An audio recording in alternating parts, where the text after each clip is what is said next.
ووصل ان هو عمل من مفلس 22,000 جنيه في 22 يوم، الرحله للمليون، من زيرو ماني، زيرو فلوس، من صفر فلوس.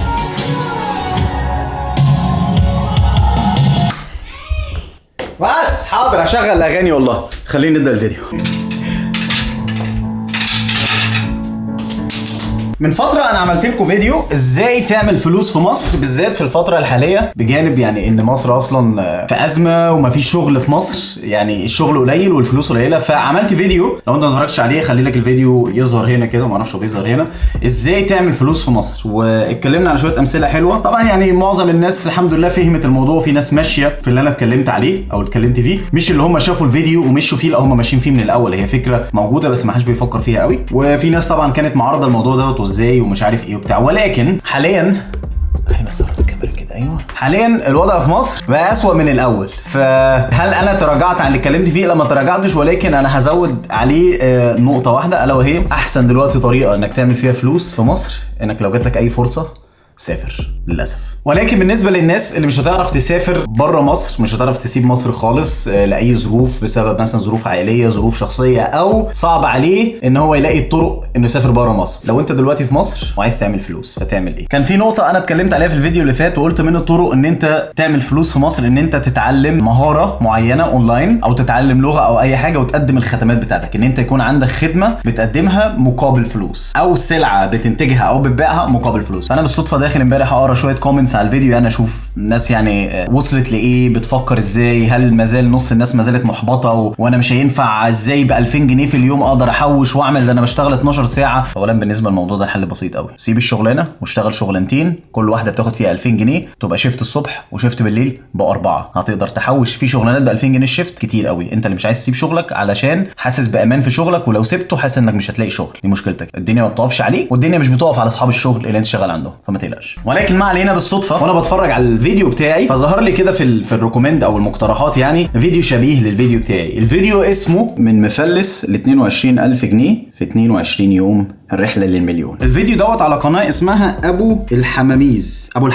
ما علينا، انا اتفرجت على جزء من الفيديو وكملته للاخر. الفيديو فيه نقطه جميله قوي بالظبط بالتفصيل عن الفكره اللي انا اتكلمت عليها، اللي هي ازاي يعني تتعلم خدمه او تتعلم مهاره معينه او تتعلم لغه وتبدا تعرض شغلك كفريلانسر. المهم باختصار حمزاوي بيشرح في الفيديو بتاعه ده الطريق الاول تجاهلت الصوت اللي جوايا اللي بيقول امكانيات الناس مهاره لازم تناسب امكانيات الكل، وبدات اتعلم موشن جرافيك اصلا ببرنامج ادوبي افتر افكت، واطور مهاراتي في الفيديو اديتنج لحد ما لقيت كومنت حرفيا بيقول كده، يا رب ما يقول في الاخر ان هو هيشتغل في الموشن جرافيك. الكومنت استوقفني شويه بس قلت مش مشكله. حمزاوي هو يوتيوبر. اولا حمزاوي لو انت شفت الفيديو دوت شكرا بجد على الفيديو الجميل اللي انت عامله دوت، الهمني اصلا انا شخصيا. فتخيل ان هو هيلم كام واحد، والفيديو الحمد لله معدي تقريبا كام، داخل على 400,000 مشاهده، فمعناه ان هو فيديو ايجابي والناس يعني بدات تفكر. واهم كومنت قريته ان واحد بيقول له شكرا ليك بجد، الواحد حتى في خلال الظروف الاقتصاديه اللي البلد بتمر بيها ممكن يوصل انه يعمل مليون جنيه فعلا، وهو في الرحله قدام انه يوصل لمليون جنيه. بتاخد وقت، هتاخد بس هتوصل، يعني هتبقى مليونير. اي نعم هو دلوقتي ما يساووش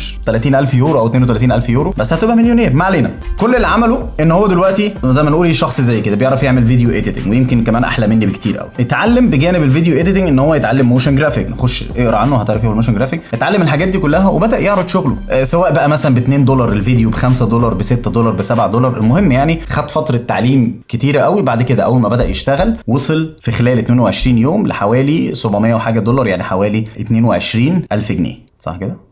$1,000 29,000 جنيه تقريبا، يعني حوالي 22,000 جنيه في خلال 22 يوم بس. هل ده معناه ان هو يوميا بقى هتزيد الفلوس وهيوصل خلاص المليون مثلا في خلال سنه مثلا؟ لا مش ده المعنى كده، بس هي المعنى الاستمراريه، ان انت اتعلمت حاجه فهتقدر دلوقتي تحطها اونلاين، وهتقدر دلوقتي تعرض شغلك اونلاين، فانت خلاص باستمرار شغال. ممكن النهارده يجي لك كونتراكت مثلا، انا في فيديو عايزك تخلصه لي خلال اسبوع، وخلال الاسبوع ده ما يجيلكش حاجه تاني، وبعد كده يجي لك فيديو تاني ب $100، وبعد كده يجي لك فيديو تاني ب $10. طب الترجمه نفس الكلام، ورقه النهارده ب5 ورقه بكره ب10 حسب اللغه اللي انت تتكلمها. والله لو روسي، يعني كل اللغات فيها شغل. الشغل وكل الحاجات الخدمات اللي هي الاونلاين، ان لو واحد عايزك تعمل له خدمه اونلاين يبعت لك الحاجه وتعملها. حتى الايديت بتاع الصور، لو انت فوتوغرافر وبتعرف تعمل فعلا ايديت لصور جامد جدا او ثامبنيل مثلا لصوره فيديو، اعرض شغلك اونلاين. وابدا اهم حاجه ان انت تستثمر في المعرفه، ان انت تعرف ازاي تسوق لنفسك قوي. بجانب طبعا لو انت بدات على اليوتيوب ان انت بتقدم خدمه معينه وتتكلم عنها وتعلم الناس، فده حاجه تانية خالص. اليوتيوب نفسه والفيسبوك ممكن يدخلك فلوس اضافيه، بس ما علينا. هو وصل ان هو عمل 22,000 جنيه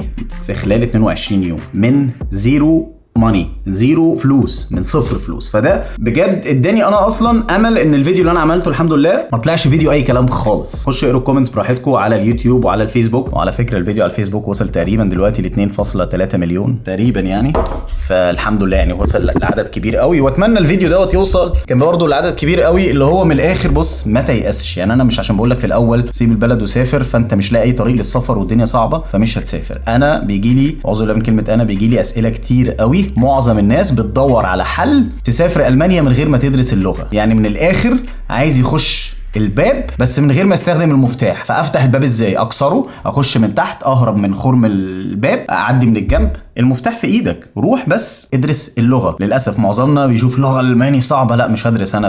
طب في طريقه تانية؟ طب ما ينفعش يجي. طب وهتيجي تعمل ازاي في البلد؟ هتقول بقى هتعلمها لما اجي؟ لا، المانيا بتقول لك اتعلمها قبل ما تيجي، عادي بسيطه جدا جدا جدا. اللي منكم ما يعرفش يعني ايه فريلانسر، فريلانسر معناها ان انت بتشتغل حر. انت راجل بيجي لك عقد، بيجي لك طلب شغل بتنفذه بتاخد عليه مقابل، ده اسمه فريلانسر. انت شغال حر، مش شغال عند حد، مش شغال عند مدير، مش شغال في شركه. انت فريلانسر. وممكن تبقى فريلانسر في شركه، مجرد الشركه بتوفق لك الشغل وبتاخد عليه انت فلوس وهم بيطلع لهم نسبه. انما انت حر مالك، انت مديرك لنفسك. انت ممكن تقول للشركه انا مش عايز. ايه شغل الفريلانسر؟ شغل فريلانسر كتير قوي. جرافيك ديزاينر، ممكن تبقى فيديو اديتور، يعني انت بتعمل فيديوهات زي ما انا بعمل فيديوهات، اقطع فيديوهات وتعملها للناس. تتعلم مثلا موشن جرافيك، والكورسات بتاعتها كلها اونلاين وببلاش، وحتى لو بفلوس $9 مثلا الكورس، $10 الكورس. دايما في عروض، يعني الناس بتعمل عروض في الحاجات دي. كفريلانسر برضو في ان انت ممكن تشتغل ثانيه نرفع البتاع، ان انت تبقى مترجم، تتعلم لغه معينه بتاخد منك سنه ونص بالظبط، وتبدا تعرض خدماتك اونلاين. انت مثلا حد عايز يترجم ورقه قانونيه، ورقه بتاعت جالك جواب من حد مش عارف ايه، تقدر ان انت تترجم لهم الورقه مقابل مبلغ مادي. وبالنسبه للفريلانسنج في مواقع كتير قوي ان انت تخش تعرض عليها الخدمات بتاعتك. انت ممكن حتى ولو طباخ بتقدم كورس وبتبيعه اونلاين، عايز واحد يترجم لك، عايز واحد يعمل لك صوره الفيديو، ثامبنيل بتاع الفيديو اللي احنا بنعمله للفيديو دوت، وسهل اي حد يتعلمه. انت شويه بيكس ارت او اي برنامج بتاع ايديت، او لو ليك في الفوتوشوب، وسهل تعلمه مجانا، مليان كورسات. صديقي احمد ابو زيد عامل كورس فوتوشوب بالكامل مجانا على اليوتيوب، خش شوفه، قناه دروس اونلاين. انت ممكن تتعلم حاجه زي كده وتعمل الثامبنيل مثلا لناس في فيديوهات تدفع فيها فلوس. مستر بيست اللي هو اقوى بني ادم على اليوتيوب، وفيديوهاته كلها بتعدي ال 50-60 مليون مشاهده اي فيديو، وفي فيديوهات معديه 300 مليون 200 مليون، يعني اغنى واحد على اليوتيوب بجد. يعني عمل ثامبنيل قبل كده دفع فيها حوالي $200,000 و$100,000 في ثامبنيل. صوره ممكن الصوره تدفع فيها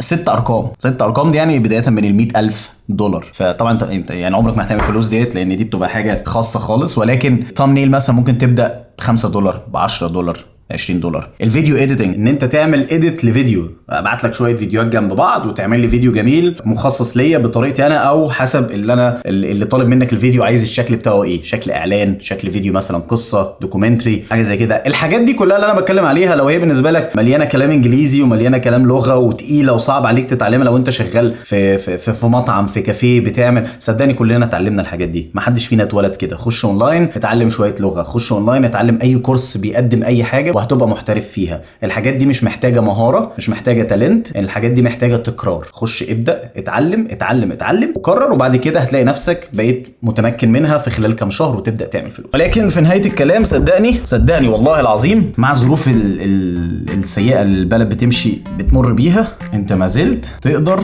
تعمل فلوس في مصر. اتفرج على الفيديوهات اللي احنا بنقولها ديت وحاول تمشي بالنصيحه دي، وما تنشفش دماغك قوي وتقول انا شغال مش عارف فين وباخد 2000 جنيه و2500. انت اللي راضي بكده. انا برضو والله بحس بيه ان انت حاطط رجلك في حاجه امان، فخايف تشيل رجلك ما تلاقيش شغل وتبقى عاطل في البيت. بس لو انت ما جربتش تخاطر، ما جربتش تنط، تشوف اول خطوه ايه اللي قدامك، لو انت خايف تاخد الخطوه الاولى ما حدش هيجي ياخدها مكانك. اعرف ان ما حدش هيجي يزقك، ما حدش هيجي يقول لك تعالى انا هعلمك الكورس ببلاش، تعالى انا هشغلك، تعالى اعمل. انت اللي هتحرك بنفسك. لو ما اتحركتش انساني، محدش هيجي يحركك. اما حاجه دلوقتي الفيديو بتاع مفلس من 0 ل 22,000 جنيه دوت، خشوا اتفرجوا على الفيديو. مش والله ولا اعلان ولا حاجه، انا ما اعرفوش ولا تواصلت معاه ولا اي حاجه، انا الفيديو عجبني جدا فحبيت انشر الخير اللي اتعمل دوت، وان شاء الله ربنا يوفقكم. والله حتى لو البلد ظروفها زي الزفت تقدر تعمل فلوس لو بدات تشغل مخك وتسمع من الناس اللي جربت. واتفرج برضه على الفيديو الاولاني اللي انا نزلته على الفيسبوك. لو انت على اليوتيوب الفيديو الاولاني هيظهر اخر الفيديو دوت، خش اتفرج عليه. انا مدي برضه شويه امثله لو مش هتقدم خدمات اونلاين تقدر تعمل ايه. بس كده نكمل الفيديو. Ich habe schon Schlüssel. Ja, du fährst. Warum? على الطلبات منور يا حاج. Du bist willkommen, du bist geleuchtet.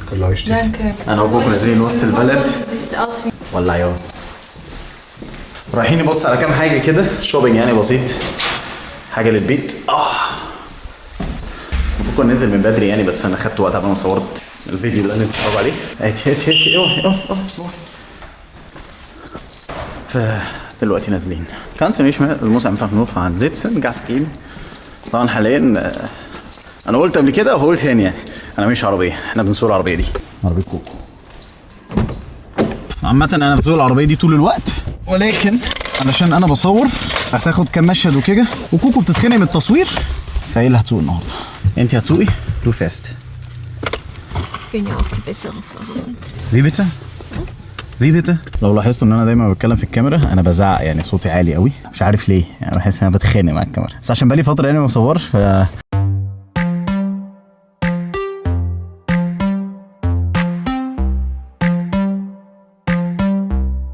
المشاهد اللي انتوا بتتفرجوا عليها دي المفروض دلوقتي درجه الحراره واحد، عشان كده مفيش شمس مفيش اي بتاع، فللاسف هو ده يعني من الحاجات الكئيبه شويه في المانيا، ان الجو مش مشجع على حاجه، بس يعني اي حاجه انت عايز تعملها انت بتعملها بنفسك مهما كان الجو ايه يعني.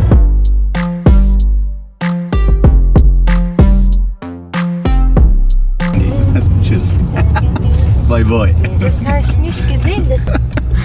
كوكو بص على اللامبورجيني اللي كانت قدامنا دلوقتي، بتقول لي ايه ده العربيه دي شكلها مش وحش يعني، شكلها حلو كاس يو في اللي هي 4x4. بقول دي لامبورجيني سكولا. لا عادي كمان فان ممكن تسوقها عادي، هنجيب فلوسها الاول.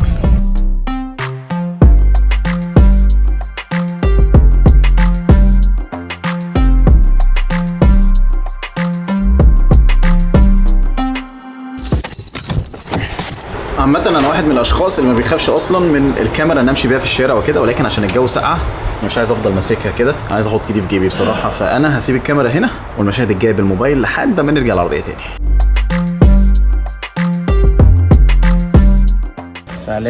فعليا يعني من 20 سنه ما جيناش هنا. Wie lang waren wir nicht in der Stadt jetzt? 4 Jahre. 4 سنين 4 سنين ما جيناش المدينه. هو الجو ساقع بس المدينه جامده، شكلها جامد يعني. Es hat kalt. درجه حراره Ich habe wieder was für meine Ohren. معرفش ليه الكرم ده واحد ليه. طيب عندك البصل دوت؟ تمام تسلم. في شطة؟ لا ماليش في الشطه حبيبي يا حاج محمد. اتفضل. ربنا يا رب يرزقك يا رب كل خير يا رب العالمين. اوكي رجعنا العربيه مروحين البيت تقريبا، اليوم خلص. Big dog status, I'm a big dog vet. I pull up on the block in a big